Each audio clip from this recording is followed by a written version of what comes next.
mauvaises choses. Donc tu es là, il y a que de mauvaises pensées. Tu es attaché à quoi? Tu es attaché à quoi? Il y a des personnes qui sont accros à la télé, comme on dit, voilà. Tu es accro à quelque chose. Il y a des personnes qui sont accros à la masturbation. Alléluia. Le Seigneur nous connaît. Le Seigneur connaît les cœurs de tout un chacun. Tu es accro à quoi? Ce soir, il faut vendre ça. Ce soir, il faut vendre cette chose-là. Ce soir, il faut te libérer de cette chose-là. Alléluia. Kevin, il faut te libérer de cette chose-là. Hein? Il faut te libérer. Sois accro de Jésus-Christ. Ne sois pas accro du monde. Ne sois pas accro. Non, non, non. Accroche-toi à Jésus-Christ. Accroche-toi à Dieu. Mets-lui à la première place et tu verras ce qu'il va accomplir dans ta vie. Amen. Hein? Viens et suis-moi. Je reviens encore à ce que je disais. Nous sommes nombreux à venir, mais peu à suivre Jésus-Christ. Nous sommes peu à suivre Jésus-Christ. Nous sommes peu à suivre les Seigneurs. Prenons seulement l'exemple. Les jours où il a été arrêté, les jours où Jésus-Christ a été arrêté, les disciples l'ont abandonné. Hein. De loin, il les regardait. Alléluia. Les disciples l'ont abandonné leur maître. Et ils regardaient Jésus-Christ de loin. De loin. Il y a des choses comme ça. Tu regardes de loin. C'est ton église, mais tu regardes de loin. Il manque ceci, mais tu regardes de loin. Alléluia. Tu regardes de loin. Donc c'est comme si ça ne te concernait pas. Vous savez, maman Emilia n'est pas là. Il y a maman Emilia et maman Olivia. Les chaises là, c'est la housse. Les housses là sont blancs. Tu peux t'asseoir là, tu te lèves. Tu vois que c'est sale parce qu'il y a des enfants. Nous ne blâmons pas les enfants. Nous aimons les enfants. Mais vous prendre même l'idée d'enlever parce que la housse est sale. Non. La salle là, Dieu seul sait, je ne sais pas depuis quand la dernière fois les balais est passé dans cette salle. Je ne sais pas. C'est-à-dire de loin. Tu regardes, c'est comme si ça ne te concernait pas. Tu ne peux pas te dire à toi-même, non, aujourd'hui on commence à 19h. Ou les dimanches matin nous commençons à 10h30. Non, aujourd'hui je vais un peu plus tôt, je vais passer les balais. Non, ça ne te regarde pas. Alléluia. Des fois les dimanches, quand nous venons, des fois maman Olivier est là, vite fait, on enlève la saleté là devant, on essaie un peu d'arranger les chaises. On regarde de loin, de loin. C'est ton église, mais tu regardes de loin. Ces jours-là, il y a d'autres disciples qui regardaient de loin. Si bien que l'apôtre Pierre a dit, ah, moi je ne les connais pas. Alléluia. Moi je ne les connais pas. On va te demander, mais... Oh, mais le pasteur Paul là, c'est pas notre pasteur. Oh. Non, c'est pas mon pasteur. C'est-à-dire, tu vois, moi à l'époque, au fait. Mais donc on s'est compté, oui, à l'époque. Oh, mais est-ce que c'est pas ton pasteur? Non, mais tu vois. Bon, ces derniers temps, oh, tu as même honte de reconnaître ton pasteur. Alléluia. Alléluia. Amen. Tu regardes de loin. De loin. Un papa, même s'il est analphabète, ça reste toujours un papa. Une maman, même si ça ne parle pas bien français, n'aie pas honte, c'est toujours ta maman. Alléluia. Amen. Une maman reste toujours une maman. Un papa, c'est toujours un papa. Même si vous le voyez comme ça, c'est toujours un papa. C'est ton papa. Alléluia. Alléluia. Apprenons à honorer nos pasteurs. Apprenons à honorer nos pasteurs. C'est vrai, nous avons nos parents. Vous avez vos parents. Mais vous avez aussi des parents spirituels. Alléluia. C'est-à-dire, quelqu'un qui respecte ses parents, ça se voit aussi. La personne aura le même respect vis-à-vis. Mais une personne qui ne respecte pas ses parents ne peut pas aussi te respecter, papa Paul. Parce que c'est comme ça. Et l'éducation, c'est comme ça. Nous-mêmes, on ne tutoyait pas notre papa. Déjà, signe de respect. On ne tutoyait pas notre papa. Et une grande personne, on ne tutoyait pas. Une grande personne, jamais tu pouvais dire à une grande personne, tu. Il faut toujours vous. À moins que la personne te dise non, non, tu peux me tutoyer. Mais aujourd'hui, surtout nous les Congolais, même si on ne se connaît pas, tu vas bien. Tu habites où? Moi-même, je suis RDC aussi. Hein. Chez nous, c'est comme ça. On ne sait pas les vouvoiements. Dès qu'on voit quelqu'un, tout de suite, tu.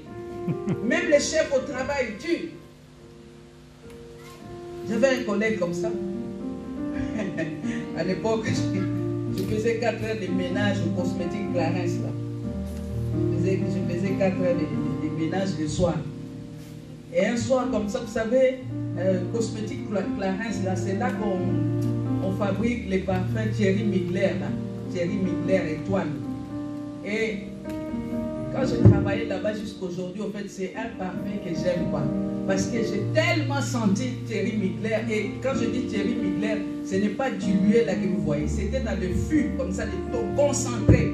Et quand tu faisais des fois, en fait, ils jetaient les bouteilles de parfum. Tu n'avais pas le droit de sortir avec.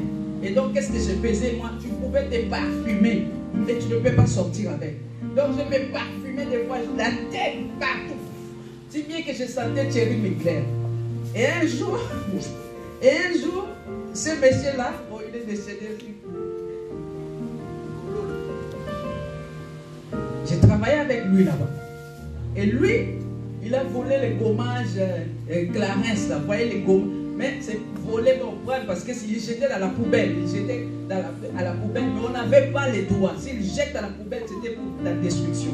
Et il a pris. Et on nous faisait des fouilles par surprise.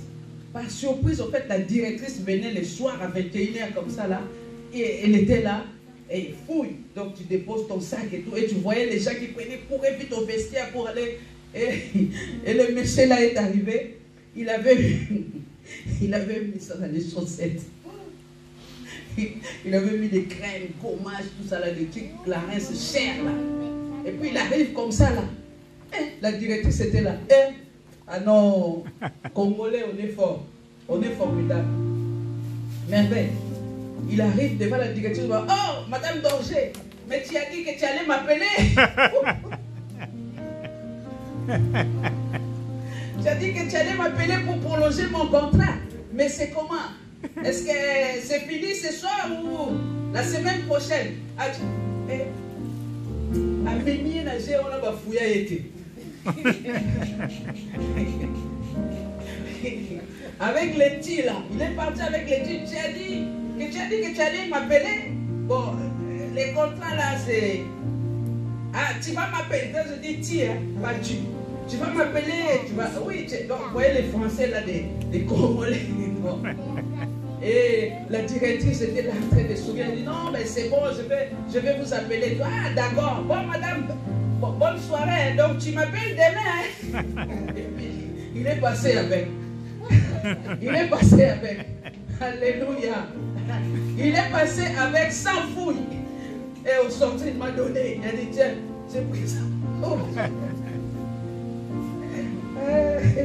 Là où il y a le Seigneur, il y a la liberté. Jésus lui a dit va et suis-moi. Écoutez, il nous reste 9 minutes. Mais le jeune homme était triste car il avait des grands biens. Jésus regarda autour de lui, dit à ses disciples, il sera difficile à ceux qui ont des richesses d'entrer dans les royaumes de Dieu. Il sera difficile. Voilà une mentalité qu'on a inculquée, les Africains, par une certaine église, je vais taire les noms. Oui, les pauvres n'héritent pas les royaumes des cieux. À partir de ça, ils ont tordu la parole de Dieu. Que oui, il faut être pauvre pour hériter les royaumes des cieux. Mais bien aimé, je vais vous dire une chose. S'il y a des hommes plus méchants, c'est parmi les pauvres. Quand quelqu'un n'a pas, il devient méchant. La sorcellerie, c'est à cause tout simplement de la jalousie. Tu n'as pas, tu commences à envier, tu deviens méchant. Quand Jésus dit il est difficile aux riches, ce n'est pas qu'il ne faut pas être riche, mais il ne faut pas mettre le matériel avant toutes les choses. Vous comprenez? L'essence dans laquelle Jésus a dit, ce n'est pas mettre le matériel parce qu'il y a des personnes qui sont tellement en en abondance que l'argent est devenu leur Dieu. Ce jeune artiste ivoirien qui est décédé récemment, j'ai regardé une fois le documentaire sur lui, il disait, de toutes les façons, j'ai mon argent, s'il m'arrivait un malheur, j'ai mon argent, on va m'évacuer en France, et puis, voilà, on va me soigner, voilà, parce que j'ai mon argent. L'argent ne remplace pas Dieu. L'argent n'achète pas la santé. L'argent n'achète. Tu peux acheter à manger, comme on dit, tu peux acheter, mais l'argent n'achète ni l'amour, l'argent n'achète pas la mort, l'argent n'achète pas la santé. Sinon, la personne plutôt, les fondateurs de Apple, là, Mark Jacob, Steve Jobs, voilà, Steve Jobs, si vous allez dire, voilà, Mark Zuckerberg, non, Steve Jobs, sinon il n'allait pas mourir. Mais vous savez, à la fin de sa vie, cet homme était riche. Jusqu'aujourd'hui, appelle là des actions, mais la personne qui a fondé, il est mort. Il était riche à la fin, il a reconnu. Tout est vanité. Tout est vanité. Alors, arrêtons. Hein, les petites richesses que nous avons là, même donc les petits 500, les petits 200 euros que tu as sur les comptes, tu gardes ça quand on dit, on a besoin de 10 euros ici, toi tu dis, il me reste seulement 200 euros. Ah. On a besoin de 50 euros, mais toi tu as 200. Les 200 euros, tu dis, je ne vais pas donner. Non, il ne faut pas. Alléluia. Jésus a dit qu'il est difficile aux riches. Il est difficile à ceux qui se confient dans les richesses d'entrer dans les royaumes de Dieu. Donc là c'est clair, vous voyez. Jésus a dit, il est difficile à ceux qui se confient. C'est-à-dire ils ont mis leur confiance dans la richesse. C'est à ces gens-là. Et à la fin, les disciples étaient étonnés. Les disciples étaient étonnés, voyant que ce jeune homme qui était riche, lui, il était riche, il était intègre. Et Jésus lui dit, va vendre. Et les disciples, je crois que c'est dans l'évangile de Luc ou Matthieu, l'apôtre Pierre dira à Jésus, maître, mais nous avons tout abandonné. Si c'est comme ça, hein, toi-même tu dis que c'est compliqué l'affaire du royaume là. Mais nous avons tout abandonné. Mais Jésus dira aux disciples, il n'y a personne qui a abandonné père, mère, enfant, champ, qui ne puisse recevoir dans les siècles si présents des richesses et dans les siècles à venir la vie éternelle. C'est-à-dire tout ce que tu fais pour Dieu, ce n'est pas perdu. Amen. Tout ton temps, là, ce n'est pas perdu. Les moments de prière, de sacrifice, ce n'est pas perdu. Amen. Alléluia. Je vais m'arrêter là. Je vais m'arrêter là. Il nous reste 4 minutes. Et dans les 4 minutes, aujourd'hui, c'est l'enseignement. Vendredi, nous allons prendre un temps dans la prière. C'est-à-dire, avant de chauffer dans la prière, nous allons prendre un temps, nous allons prier par rapport à vendre une chose. C'est-à-dire, là où tu es, je reviens encore. Si tu avais l'intention de te venger, si tu avais l'intention de te venger, abandonne. Sinon, ça peut se retourner contre toi.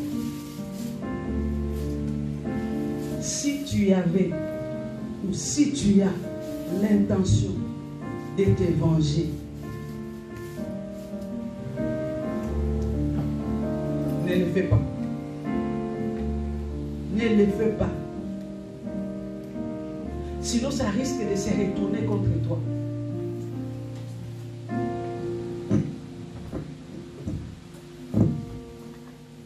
Amen. Je me permets de prendre le